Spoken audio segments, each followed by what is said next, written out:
Hey y'all, it's Katie. Today we are talking about all of the books that I read in the month of May. As I'm sure most of you are aware, May was an amazing month for new book releases. I also finished school on May 2nd, so I've been doing nothing but working and reading all month, so it's been a very productive month.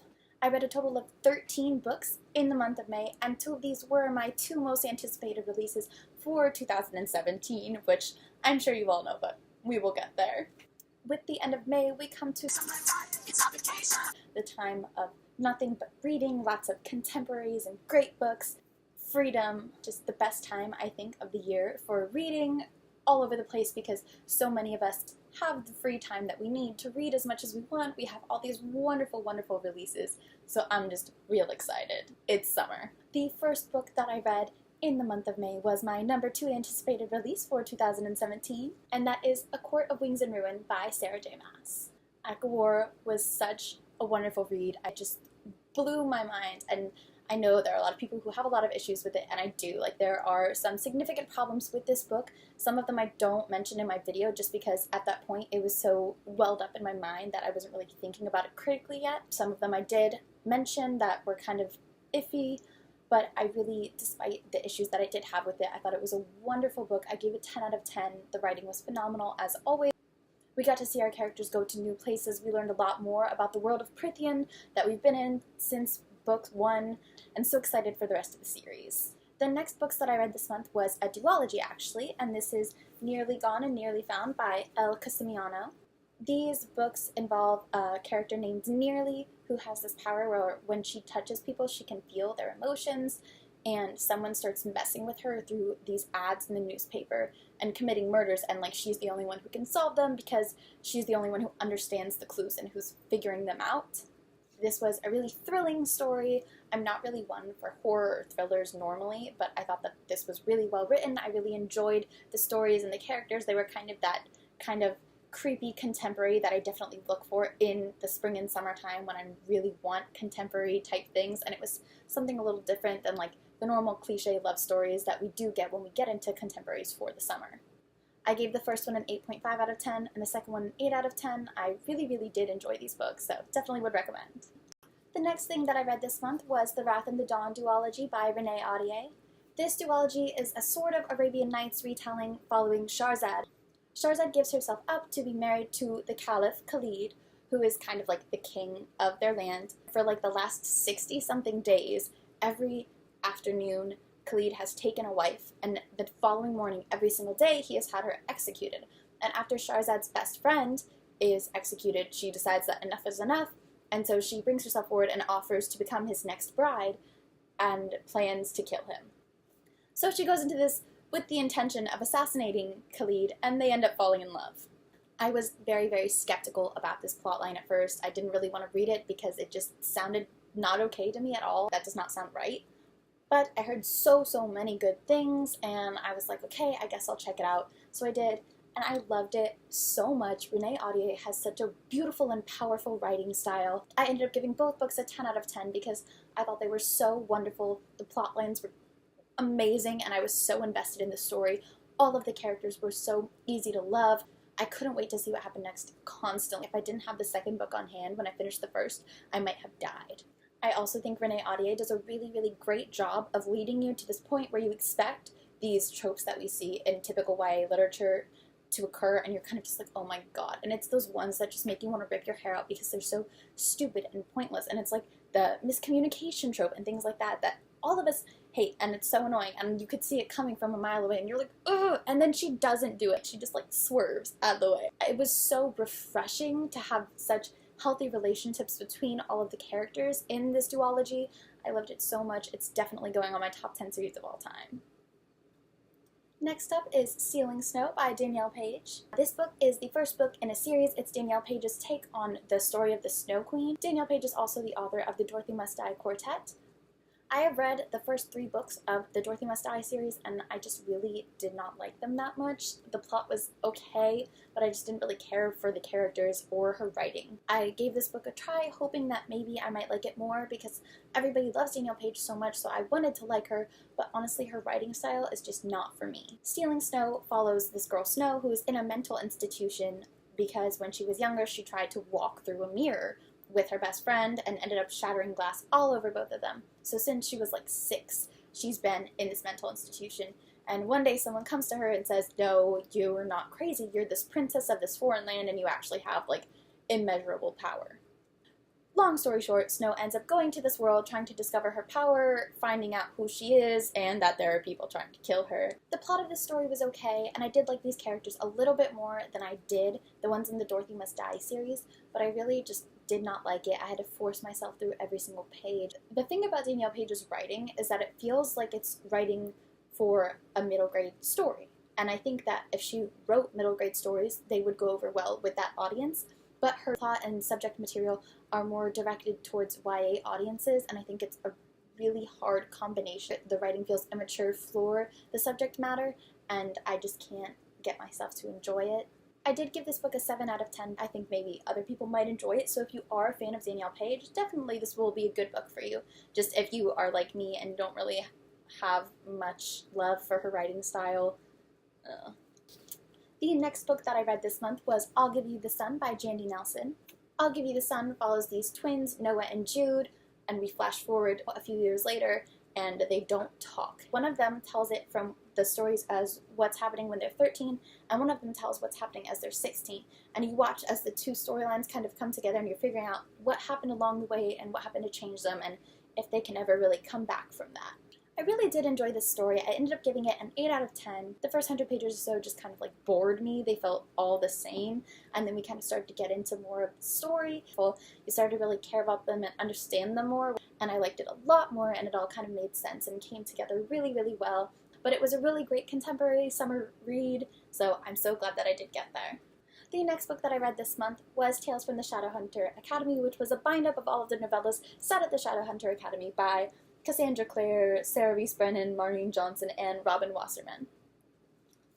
If you have not read City of Heavenly Fire, I'm going to be spoiling you until I put this book down, so skip until this book disappears. So, Tales from the Shadowhunter Academy was about Simon's time at the Shadowhunter Academy, and it was so fun to read. I had a really hard time with it at first because it's so hard with Simon having no memory. So he's going through this, and we know the things that he doesn't remember, and he's kind of lacking faith in himself because everybody expects him to be this big hero because they know who the Simon who was, the vampire Simon who saved everyone's lives and sacrificed himself, and he's just a regular guy and he doesn't really know much, he doesn't remember everyone, and it's kind of really hard for him to go through.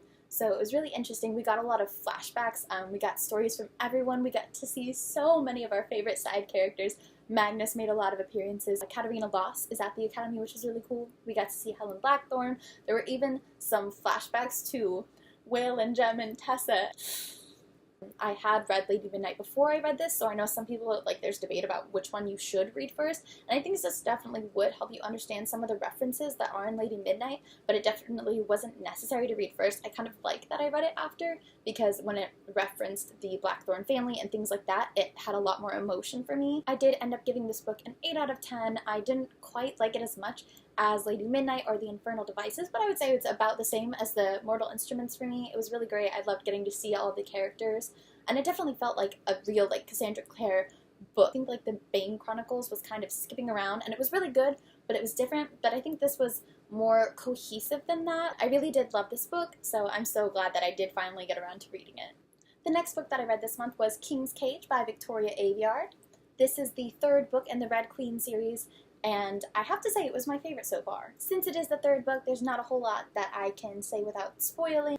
The Red Queen series follows the society in which there are 2 classes of people. There are Reds and there are Silvers. And the Reds are kind of the slave race, like they do all of the menial labor, and they're less than because they have red blood, whereas the Silvers are all of the nobles and the royalty and the power holders. They're very wealthy, and because of their silver blood, they have these abilities. And one day, this red girl, who is a servant in the palace, discovers that she has an ability. So it's definitely really great. You get a little bit of this dystopian stuff. You get the class warfare, all of the really important things, along with the betrayal and the love. And Red Queen is kind of like a controversial series. Like, some people just hate it with every fiber of their being, and some people totally adore it.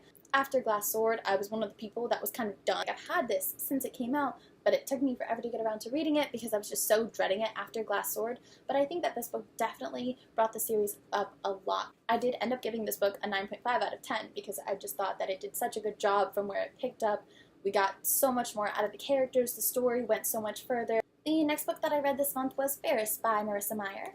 Fairest is like a prequel novella type thing set in the world of the Lunar Chronicle. Honestly, I was incredibly disappointed. I did give this book a 7 out of 10. This story does follow Levana in her time before she is queen. We know Levana from the Lunar Chronicles as the queen of Luna and everything, but this follows when she was a young girl, when her older sister was alive.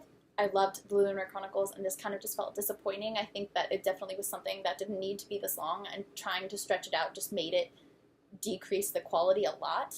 There were some interesting things that I thought brought a lot more light into what I know from Winter and stuff, and it was interesting to have those, but I think that it didn't take this many pages to get that information, and I think that that definitely made it a lot less enjoyable. I think that that made it a lot harder to enjoy those new things that I did learn from this book. The next book that I read this month was Given to the Sea by Minnie McGinnis. Given to the Sea follows a society wherein every generation this woman has to have a baby, and then she is sacrificed to the sea to appease the ocean. Otherwise, it will flood the land and everyone will die. This one family line of women, every generation, the woman has a baby, and as soon as the baby is born, she is sacrificed, and the baby is always a daughter, and the daughter grows up and does the same, and it's gone on for hundreds of years. So our story opens with Kosa, who is this generation's Given, and there's an attack.